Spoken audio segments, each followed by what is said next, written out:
बिस्मिल्लाहिर्रहमानिर्रहीम। अस्सलाम वालेकुम वीवर्स। आज मैं आपसे शेयर करूंगी कि किस तरह जो सालन घर में बच जाता है और उसको कोई खाना पसंद नहीं करता तो उससे हम कैसे एक नई रेसिपी बना सकते हैं। तो यहाँ पे हमारे पास एक प्लेट बचा हुआ सालन है। तो इसके लिए मैंने एक गिलास मैक्रोनीस का यूज़ किया है।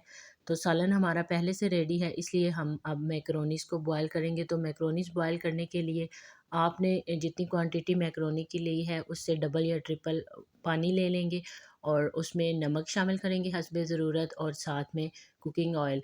कुकिंग ऑयल आप इसलिए ऐड करें कि क्योंकि मैक्रोनीस बॉयल करने के बाद इससे चिपकती नहीं है और खिली खिली रहती हैं। यहाँ पे पानी बॉयल हो चुका है तो उसके अंदर मैंने मैक्रोनीस को ऐड कर लिया है और अभी हम इसको पकने के लिए छोड़ देंगे। तो मैक्रोनीस को आपने बहुत ध्यान से उबालना है, क्योंकि अगर इनको बहुत ज़्यादा भी बॉयल कर लिया जाए तो ये ख़राब हो जाती हैं और इनकी लुक भी अच्छी नहीं लगती और खाने में भी ये अच्छी नहीं लगती। तो इसलिए जब आप देखें कि मैकरोनी सॉफ़्ट होना स्टार्ट हो गया है तो आपने फ़ौरन से इनको स्ट्रेनर में निकाल लेना है।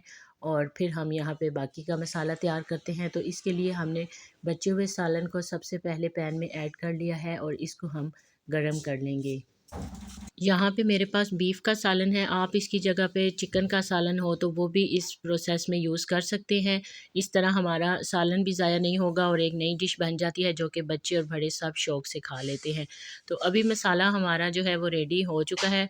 तो हम इसमें कुछ वेजिटेबल्स ऐड करेंगे, जिसमें शिमला मिर्च, गाजर और बंद गोभी की मैंने बारीक कटिंग कर ली है। तो ये बनाने में बिल्कुल भी टाइम नहीं लगता, क्योंकि सालन जो है वो पहले से रेडी है। तो अब इसके अंदर मैं सब्ज़ियाँ ऐड कर लूँगी और इनको थोड़ी देर के लिए पका लूँगी। सब्ज़ियाँ ऐड करने के बाद आपकी अपनी चॉइस है, अगर आप क्रंची मैक्रोनीस पसंद करते हैं तो सब्ज़ियों को बहुत ज़्यादा देर के लिए नहीं पकाएं, और अगर आप सॉफ़्ट पसंद करते हैं तो इनको मसाले में ऐड करने के बाद थोड़ी देर के लिए दम लगा दें।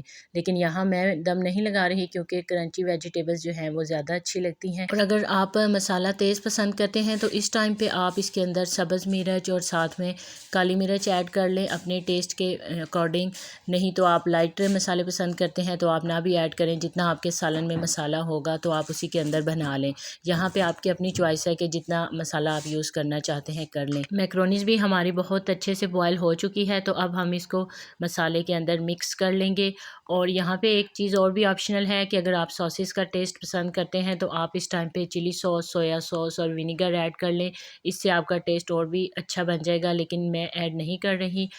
तो आप देख सकते हैं कि यहाँ पे हमारी मैक्रोनीज़ जो हैं वो कितनी अच्छी और मज़ेदार लुक दे रही हैं।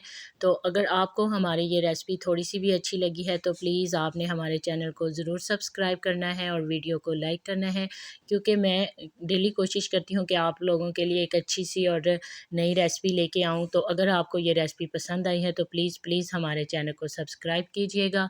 यहाँ पे अब मैक्रोनीज़ जो हैं वो कुछ देर दम देने के बाद तैयार हो चुकी हैं। तो मैं इसके अंदर सब्ज़ धनिया और बारीक कटिंग की हुई सब्ज़ मिर्च मिक्स कर रही हूँ और ये हमारी रेसिपी जो है बिल्कुल डन हो चुकी है। अब हम आपको डिश आउट करके भी दिखा देते हैं कि ये कितनी अच्छी और ज़बरदस्त सी मैक्रोनीज़ बन के रेडी हो चुकी हैं।